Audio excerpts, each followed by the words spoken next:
இதை பார்த்ததும் ஏதோ ஒரு நூடுல்ஸ் கிளறி வச்சுருக்க மாதிரி தானங்க இருக்கும். ஆக்சுவலாக அது ஒரு சூப்பு, முட்டையில் செஞ்சது, எக் ட்ராப் சூப் அப்படின்னு கேள்விப்பட்டிருக்கீங்க இல்லையா? அதுதான் வீட்டிலே செஞ்சுருக்குறோம். பட் ரெசிபி வந்து நம்ம கண்டினியூஸாக எடுக்கலை, கொஞ்சம் இடையில எடுத்தது தான். இந்த கிளிப்பிங்ஸை வச்சுட்டு நான் பேசிகிட்டு இருக்கேன். இப்போ வந்து எப்படின்னா வெண்ணெயை வந்து வச்சுட்டுங்க, அதில் தேவையான அளவுக்கு வெண்ணெய் வச்சுட்டு பூண்டு பொடியாக கட் பண்ணி அந்த வெண்ணெயில் போட்டு நல்லா ஃப்ளேவர் வர வரைக்கும் நல்லா வதக்கிட்டுங்க.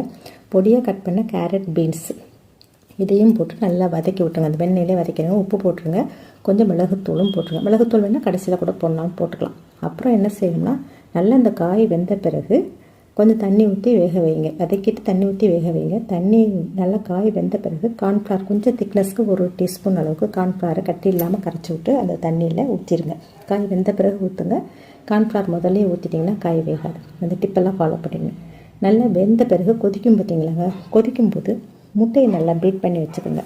வச்சுட்டு நம்ம கலராகாமல் தண்ணியிலே அப்படியே ஊற்றி விடணும். கொதிக்கிது பார்த்திங்களா, தண்ணியிலே அப்படியே ஊற்றிக்கிட்டே இருக்கணுங்க. அது லேயராக அப்படியே நூடுல்ஸ் மாதிரி வந்துடும்.